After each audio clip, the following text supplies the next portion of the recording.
Someone's released, I actually know this person. Someone's released a 150-pound base layer specifically designed for riding over 30 mile an hour, 50k an hour. The base layer looks like a crop top. Jimmy's going to model it for us now. Have you seen School of Rock? Yeah. And do you remember they play against the big final? Yeah, his name's like Spider. That guy is that guy's a politician.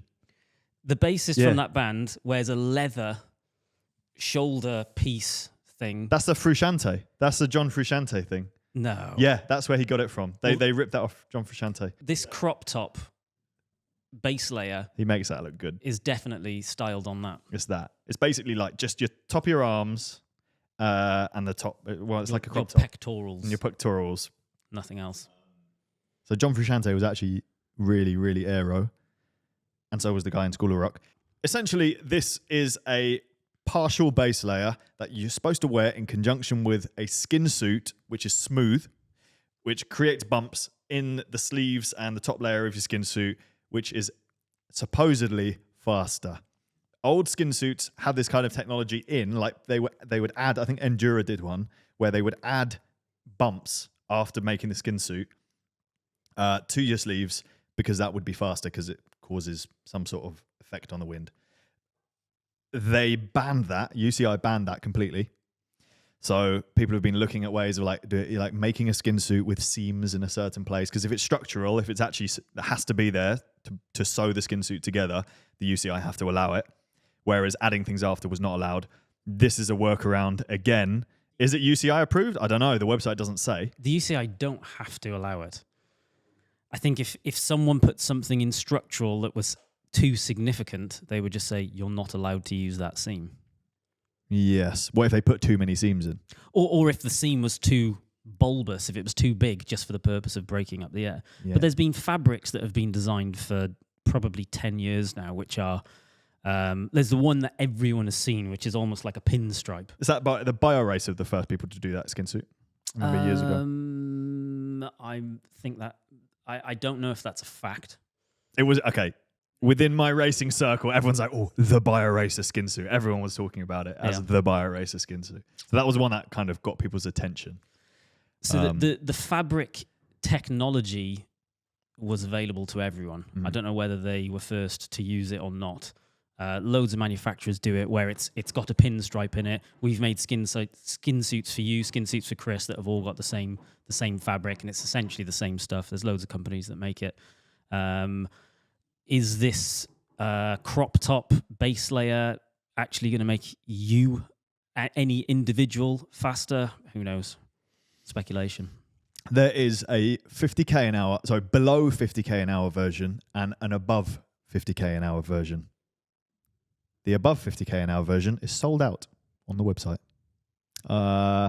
Problem is, with stuff like this, as you just pointed out, will it actually be faster? People might just wear it without aero testing it. With anything like this, you need to go to a wind tunnel or do some outdoor testing or do some indoor velodrome testing to quantify it. Is it faster for you? Some people, this might be faster. Some people, it's not. It's like the Ken's bike. Like, he got a new Trek Speed concept. We talked about this last week. For him, it's slower, even though on paper it's a faster bike. And all the claims, it's a faster bike. So unless you're testing it, pointless. For clarity on that, the company that sells this has done wind tunnel data themselves that show it's apparently faster than not wearing anything. But what you're saying is wind tunnel data only works. It's specific to a person. It's specific to an individual. Yeah.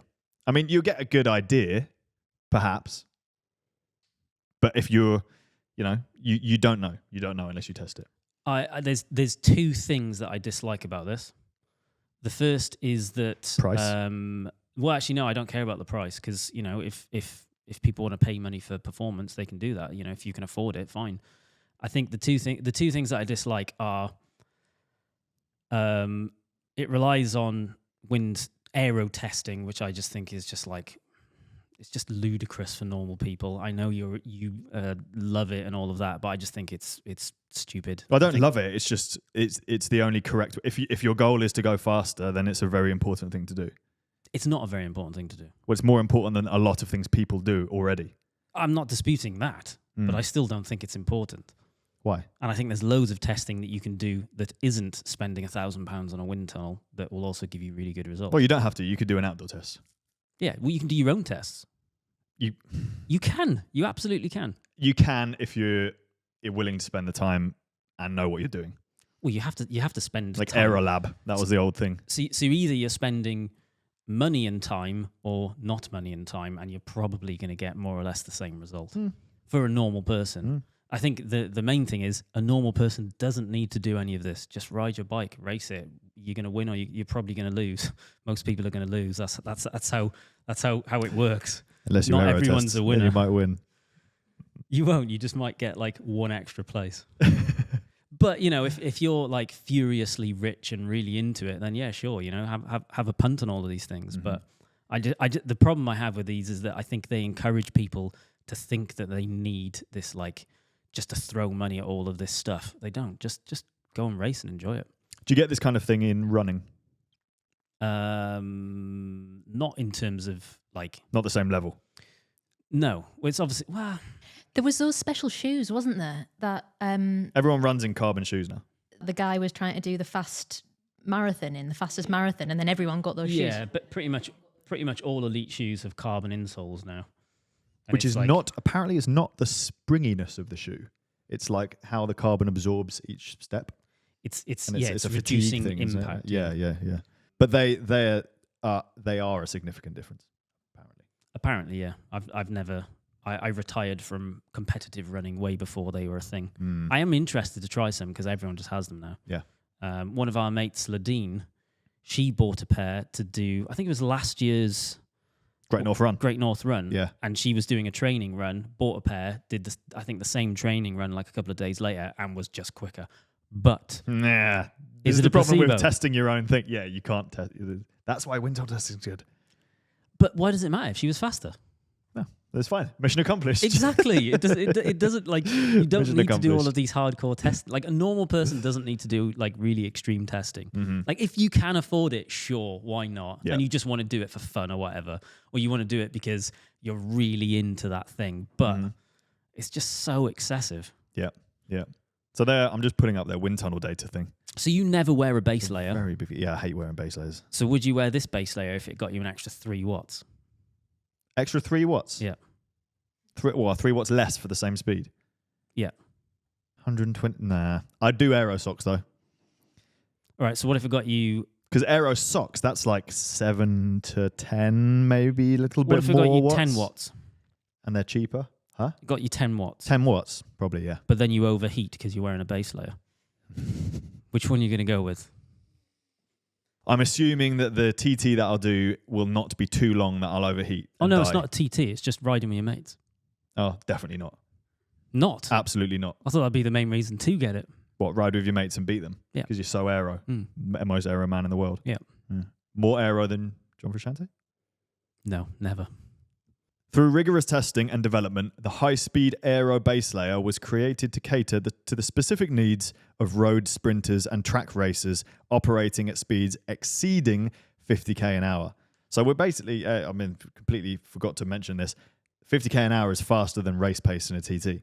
So we're talking about guys sprinting at the end of a race kind of thing. The innovative rib spacing design ensures optimal performance and drag reduction in this speed range, enhancing the overall efficiency of athletes in high-speed scenarios. Prototype 5 will be available as a high-speed base layer soon. 2 things I'm taking away from this. One is they did a load of prototypes. Some were faster than others. Prototype 5 emerged as the clear winner. Specifically in that scenario. Whereas one of those other prototypes for a different person might actually be faster. So that's a point. The next point is under 45 kbh, they're basically all the same.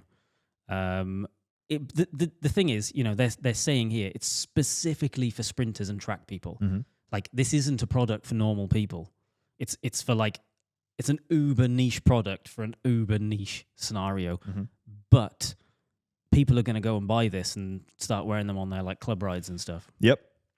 Especially in London. If you're a business making that, you want it to be slightly appealing to those people because there's not enough legit freak of nature, super fast sprinter and track people to buy it. And if they do exist, they probably get them for free anyway. Probably, yeah.